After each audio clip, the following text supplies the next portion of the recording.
Welcome to the Festival of Storytellers.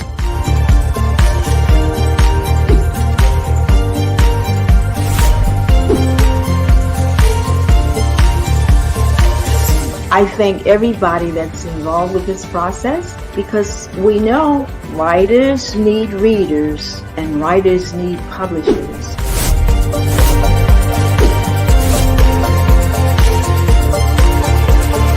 Experience is not about the publisher, it is about us, the authors.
Go ahead, Tony.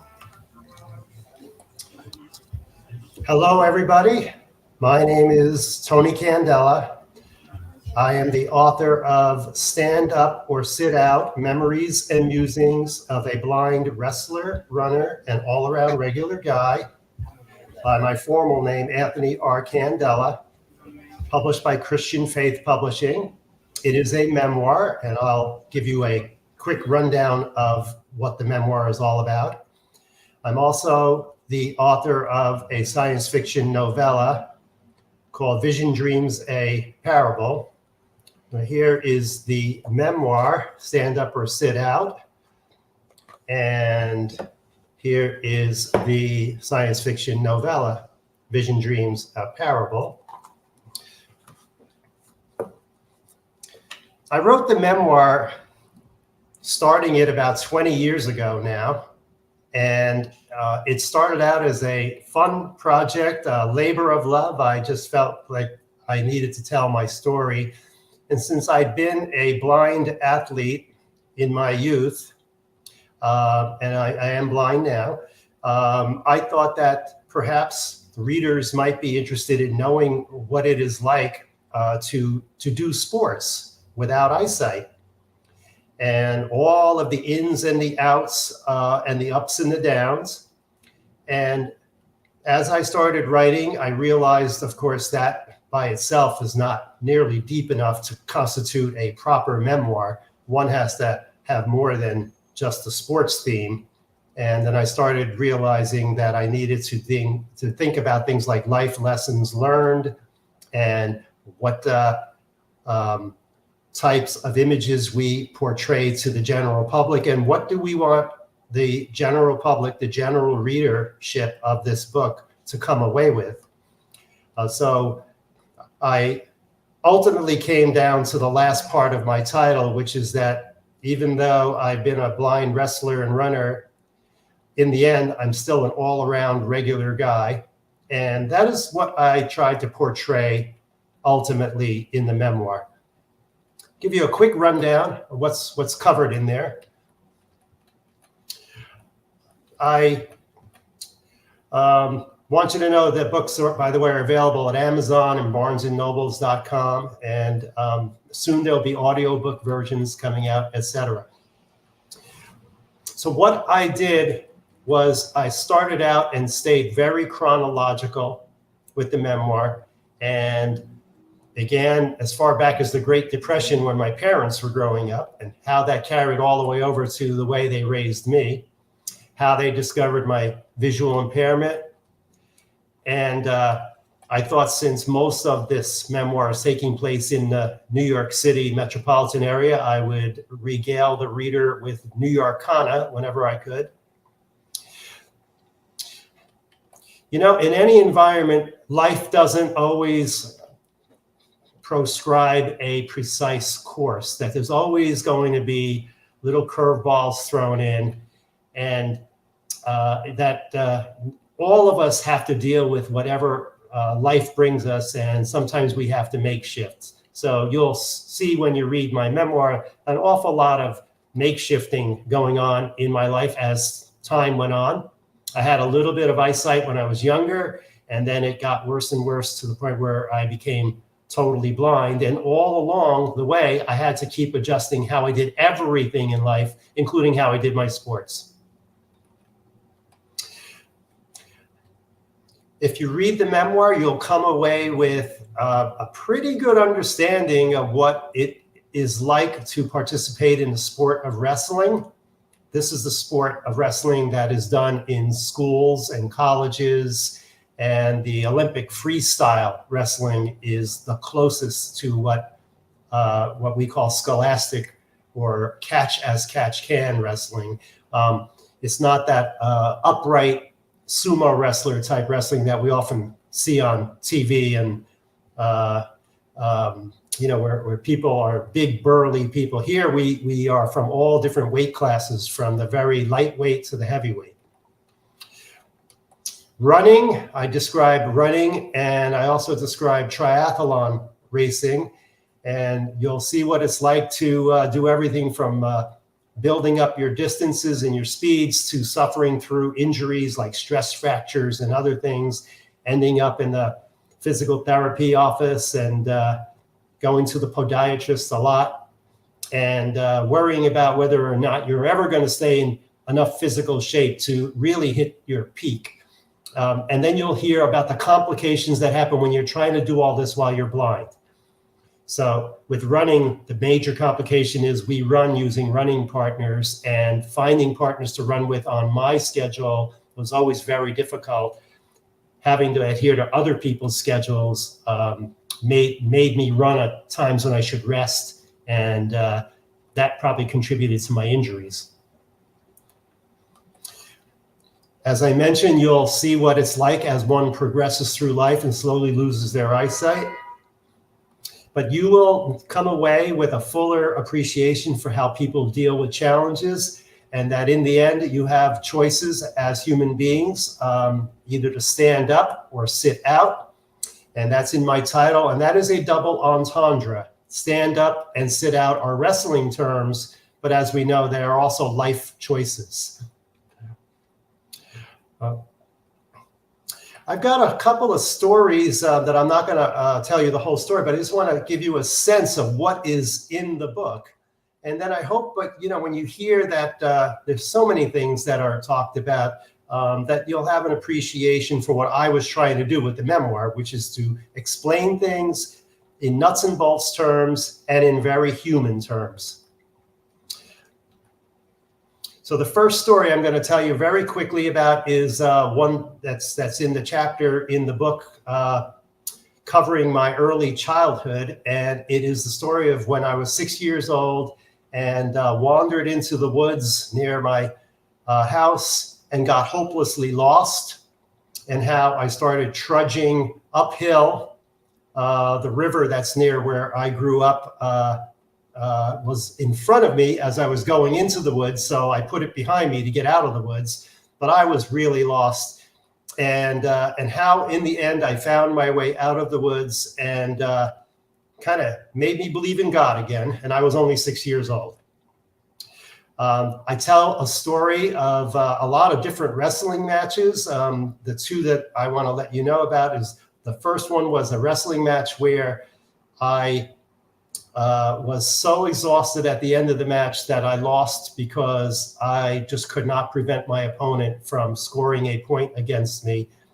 And the second match I talk about is one where I dominated the match. I was in college by that point. And the reason I tell that story is because it's the only time in my entire wrestling career where my mother actually saw me wrestle. And thank goodness it was one where I dominated. I tell a story in my running career about how I tried to duplicate something that Dustin Hoffman did in a movie back in the 60s that he made called Marathon Man. And I tried to duplicate his time running around a track in New York Central Park. And so we staged the same event, and I beat Dustin Hoffman. Of course, he wasn't there when I was doing this, but I beat the record that he set in the movie. Then I tell the story of the last of the triathlons that I ever ran. This is where you swim, then you jump on a bicycle. I jumped on a tandem bicycle with a biking partner, and then you run. And I ran with a running partner. And what makes this particular triathlon poignant was not only was it the last one I ever ran, but I was in a neck and neck race with my opponent who was right behind me, and my running partner and I, who were very aggressive together, very familiar with each other.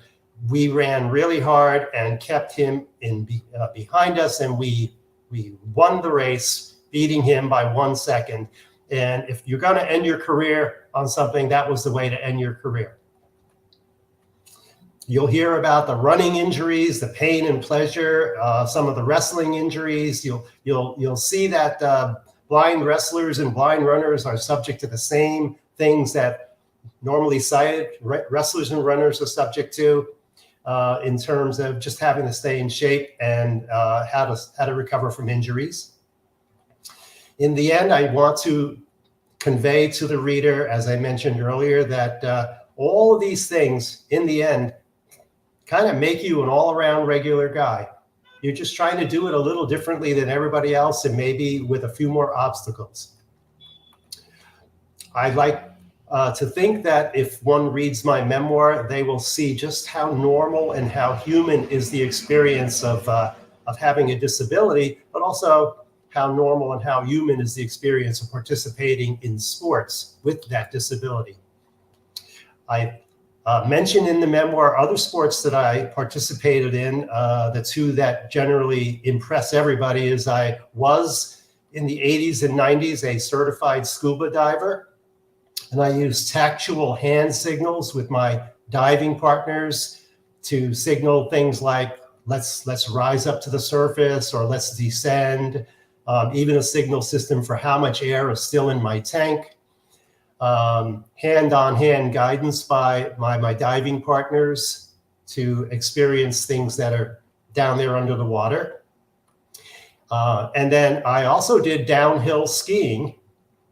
There's a special program where they have sighted ski guides skiing with you, or either behind you or alongside of you or in front of you. And they're giving you verbal directions like a little to the left, a little to the right, hard left, traverse. You know, that's what you do when you cut across a hill so that it reduces the steepness of the hill, etc. And how without sight, unless you've got nerves of steel, which I did not have, if you get to going too fast, it starts to become less pleasant for you.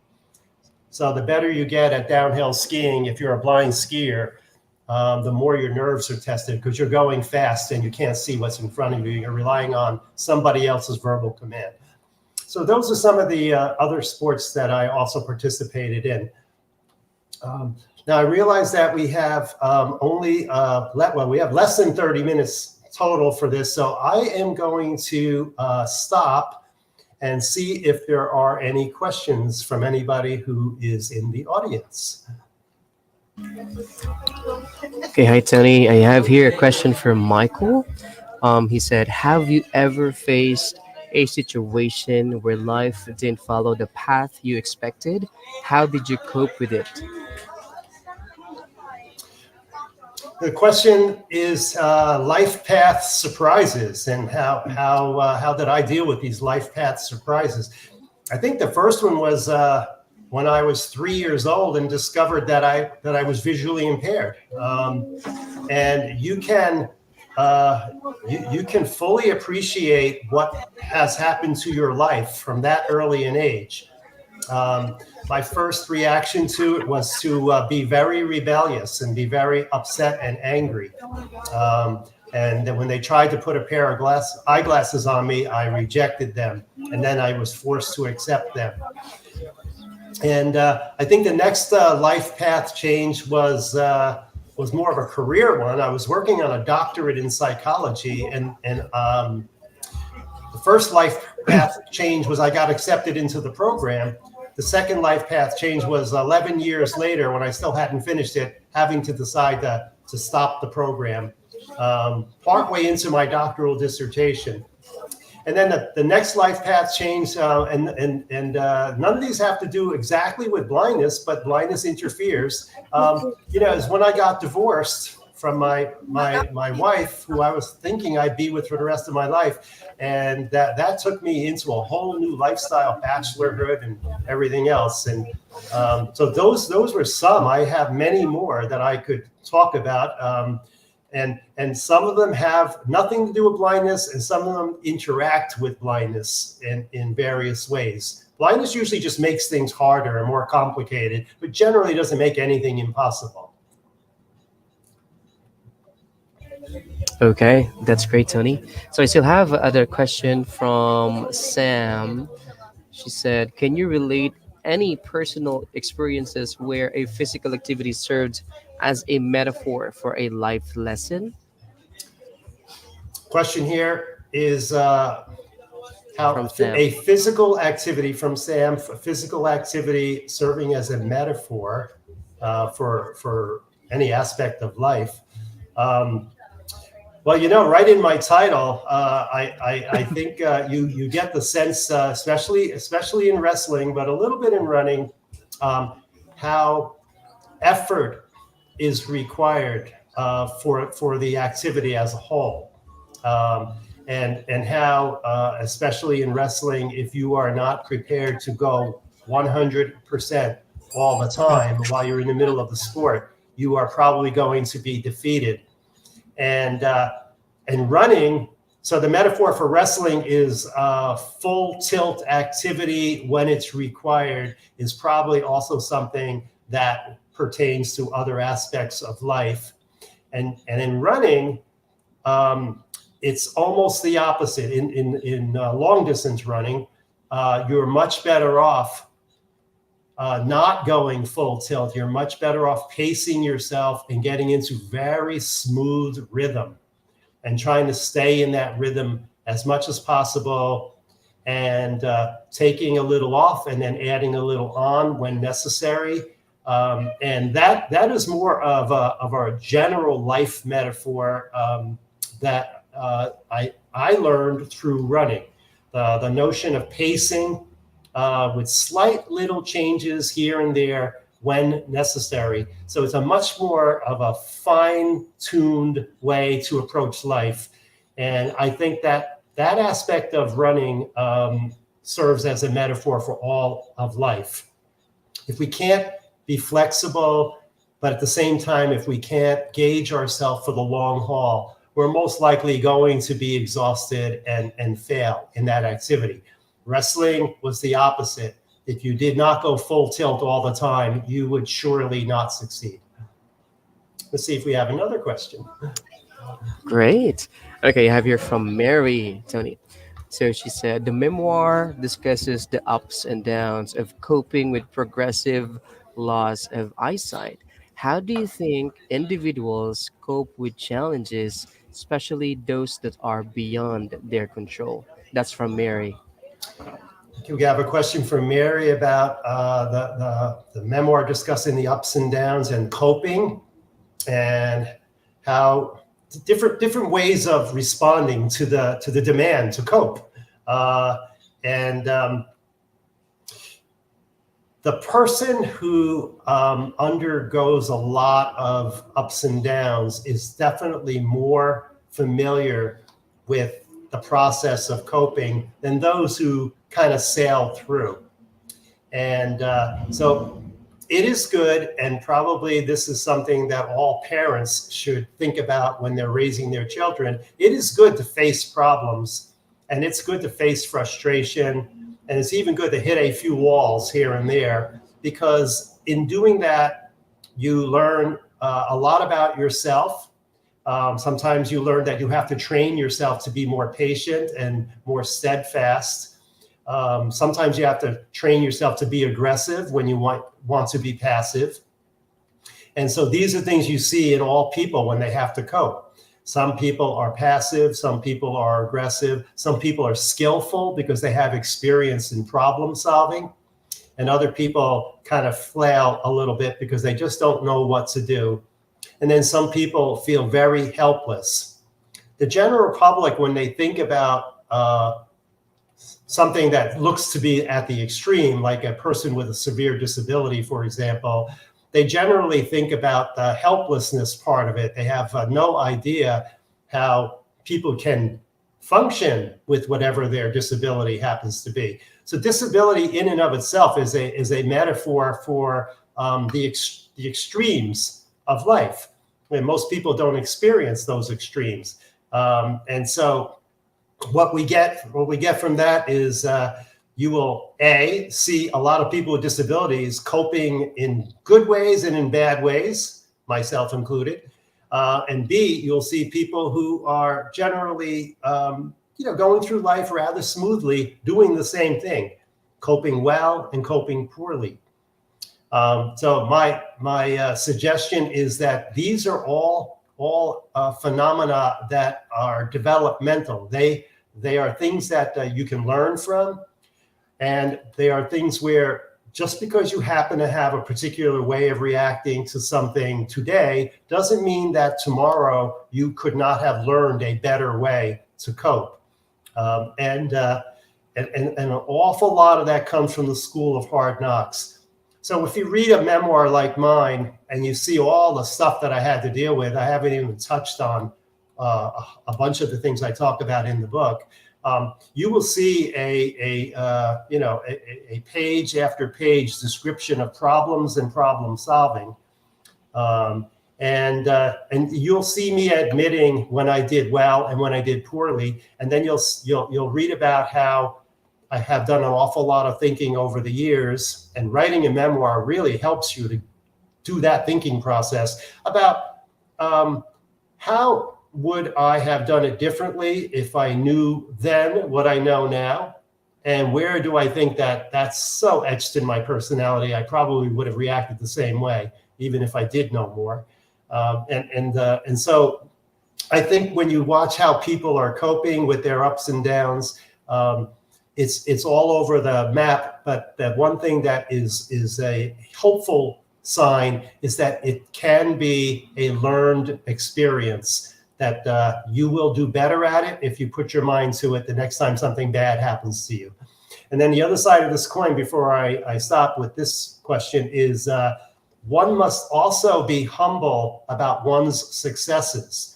The story of King Solomon's ring comes to mind, where he wanted something on his ring that would keep him rather even-keeled and level all the time.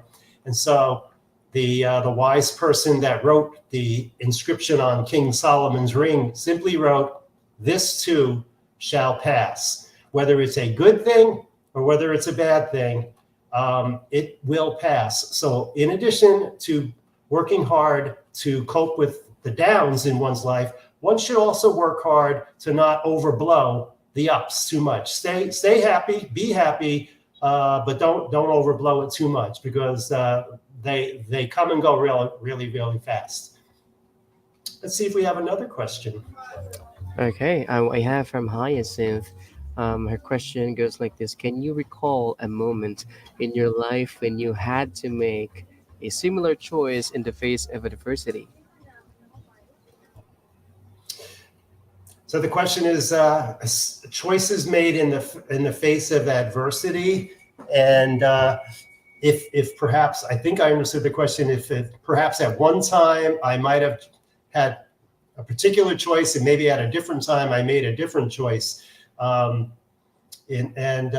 would say many times I have faced adversity where years ago I did it one way, and then more in my mature years, I faced them differently. I think the main thing that was different from one way of dealing with adversity to a different way of dealing with adversity would be the extent to which I have enlisted the aid of others and tried not to be a solo person. There are an awful lot of times when you have to function solo, and you must be able to do so. But when there are times that you can ask for help, you should do that. You should ask for help to deal with adversity. And the help can come in different forms, and not all of it will be good all the time. But the fact is, if you get enough people either suggesting something to you or giving you a point of view, or maybe even just telling you to get tough and, just man up, as they would say. Even that makes you think, okay, now how much, of my internal resources am I using, and how much should I take from the outside world to handle adversity? The other thing is something that has not changed over the years for me is the minute you encounter adversity, the faster you can deal with it, the better. The saying is something like "stop the bleeding." Don't let the adversity fester. Deal with it in some way, even if the first part of it is the Band-Aid or the first aid. Then the next part of it will be to handle the adversity a little more completely. Do not let it sit there. Act on it quickly, and in that way, you'll keep your sense of agency about you all the time. You will not think that you are going to be buffeted around by the waves out of We still have control. 3 minutes, Tony. I have one more question. And yes, one more question we have time for. Okay, so it is from Rose. She said the author suggests that after reading, we might be kinder and gentler to each other and ourselves. In what ways can we cultivate kindness and self-compassion in our daily lives? The question is about being kinder and gentler, not only to each other but to ourselves, which is a key thing that I hope people come away with from the memoir. So being kinder to other people means that you never know what somebody is experiencing, but the best way to understand them is to ask them. Excuse me. Being kinder to ourselves means that we don't expect perfection out of ourselves. We don't let ourselves sink too low on the functional scale either, but that we basically don't beat ourselves up, that we understand that we are all around regular guys, that we're normal human beings, and every one of us is in that same boat. And that boat is called humanity.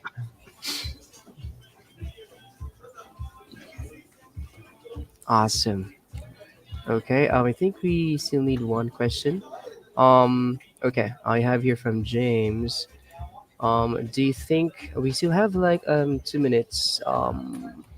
Tony, so we have one question from James. Do you think society often has misconceptions about individuals with disabilities? The question is, do I think society has misconceptions about people with disabilities? Yes, all the time, everywhere. And even if we have a disability ourselves, by the way, we may have misconceptions about somebody else with our same disability. And we often have misconceptions about people with other disabilities. And then extending from that, we probably all have misconceptions about each other across the board. I want to keep emphasizing just how human is this entire experience. That is one of the main reasons why I wrote the memoir. I wanted to put information out there. I wanted at least my story to be not only my story, but to be an information source, because I feel the very first step in mitigating misconceptions is to provide information. So absolutely, we're always misconceptualizing, and information is power. Okay, so 1 minute, Tony. You can wrap it up. Invite the people. Show And your book. we're going to wrap up now, and I'll show you the cover again to Stand Up or Sit Out, Memories and Musings of a Blind Wrestler, Runner, and All-Around Regular Guy. And just to say that this memoir was a labor of love. And even though I started writing it 20 years ago and finished writing it 10 years ago, I still enjoy reading my own book. And there are places in there where even I still cry when I read what I wrote. So anybody who's got an aspiration toward memoir writing, my advice is start writing and see where it takes you. The things that you'll want to talk about will start to come to you as you write. You don't always have to have the grand plan mapped out immediately. And I'd like to thank all of you for joining us today. Again, my name is Tony Candela, and I wrote the memoir Stand Up or Sit Out and the sci-fi novella Vision Dreams. And it has been a pleasure to talk to you today and answer your questions. Okay.